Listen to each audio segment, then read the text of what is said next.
Hello guys, അപ്പോൾ എല്ലാവർക്കും ഇന്നത്തെ വീട്ടിലേക്ക് സ്വാഗതം. അപ്പം നമ്മൾ 5 മിനിറ്റിനുള്ളിൽ ഉണ്ടാക്കാൻ പറ്റുന്ന ഒരു എഗ് ഫ്രൈഡ് റൈസാണ് ഉണ്ടാക്കാൻ പോകുന്നത്. അപ്പോൾ ഞാൻ ഇതിനകത്ത് വെജിറ്റബിളായിട്ട് ക്യാരറ്റും ബീൻസും ആണ് എടുക്കുന്നത്. അതിൽ കൂടുതൽ ബഡ്ജറ്റ് ഇല്ലാത്തതുകൊണ്ടാണ് ഞാൻ ക്യാരറ്റും ബീൻസും കൊണ്ട് അഡ്ജസ്റ്റ് ചെയ്തത്. നിങ്ങൾക്ക് വീട്ടിൽ തക്കാളിയോ കോളിഫ്ലവറോ വെജിറ്റബിൾ വേറെ വല്ലതും ഉണ്ടെങ്കിൽ നിങ്ങൾക്ക് ആഡ് ചെയ്യാൻ കേട്ടോ. അപ്പോൾ നമുക്കിങ്ങനെ ക്യാരറ്റും ബീൻസും ഇങ്ങനെ കുനുകുന അരിഞ്ഞ് വേണം കേട്ടോ. ചെറുതായിട്ട് അരിഞ്ഞോണ്ട് ഞാൻ വെട്ടിയപ്പോൾ കുറച്ച് വലുതായിപ്പോയി, വെട്ടറിയാത്തതുകൊണ്ടാണ് കുഴപ്പമില്ല. നമുക്കിനി സ്റ്റൗ കത്തിച്ച് പാത്രം ചൂടാക്കാൻ വെക്കാം. ചൂടാവുന്ന സമയം കൊണ്ട് നമുക്ക് മുട്ട പൊട്ടിച്ച് വെക്കാം. ഓക്കെ, മുട്ട പൊട്ടിച്ച് ഞാൻ ഒരു മുട്ടയാണ് ഇപ്പോൾ ഇതിനകത്ത് ഇട്ടത്. പക്ഷേ അതിനകത്ത് ഇടുമ്പോൾ ഞാനൊരു 3-4 ഇടാം. ഓക്കെ, അപ്പോൾ ആ ചൂടാവുന്ന അതിലോട്ട് നമുക്ക് ഗീ ഇട്ട് കൊടുക്കാം. നിങ്ങൾക്ക് ഗീയോ ബട്ടറോ യൂസ് ചെയ്യാം.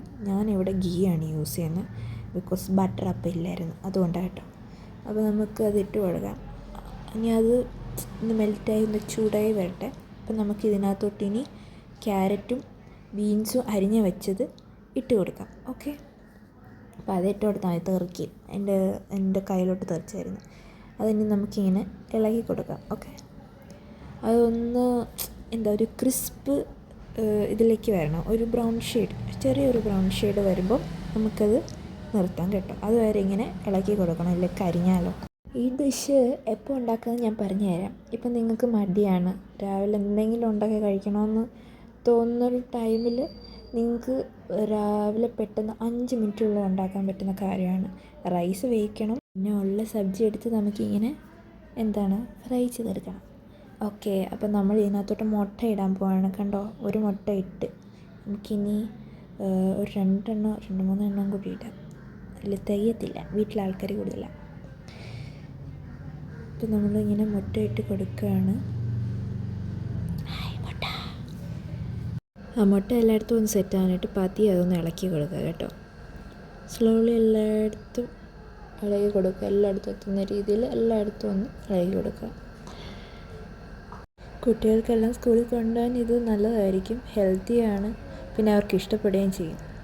ഇപ്പം നിങ്ങൾ വെജിറ്റേറിയൻ വല്ലതും ആണെങ്കിൽ മുട്ട യൂസ് ചെയ്യണ്ട, ബാക്കി പച്ചക്കറികൾ മാത്രം യൂസ് ചെയ്യുക. പിന്നെ വല്ല സോസ് വല്ലതും ആഡ് ചെയ്യണമെന്നുണ്ടെന്ന് തോന്നുവാണെങ്കിൽ അതുകൂടെ ആഡ് ചെയ്യുക. സോസ് എന്ന് ഞാൻ ഉദ്ദേശിച്ചത് മറ്റേ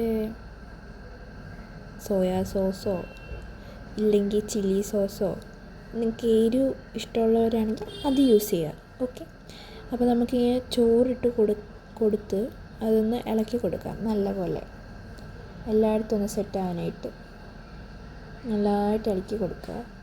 അപ്പോൾ ഇതാണ് ഇന്നത്തെ ഡിഷ്. ഏകദേശം ഇതെല്ലാം ആയിക്കഴിഞ്ഞു, നല്ലതായിട്ടായി, ബിക്കോസ് പച്ചക്കറി എല്ലാം ക്രിസ്പായല്ലോ.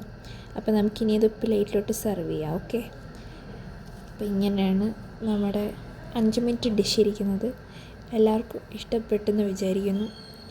ഞാനത് കഴിച്ച് നോക്കിയിട്ട് പറയാം കേട്ടോ. ഒരു സ്പൂൺ എടുത്തേക്കാം. നല്ലതാണ് ഗൈസ്. അപ്പോൾ എല്ലാവർക്കും ഇതുണ്ടാക്കി ട്രൈ ചെയ്യാം. ഓക്കെ, അപ്പോൾ ബൈ.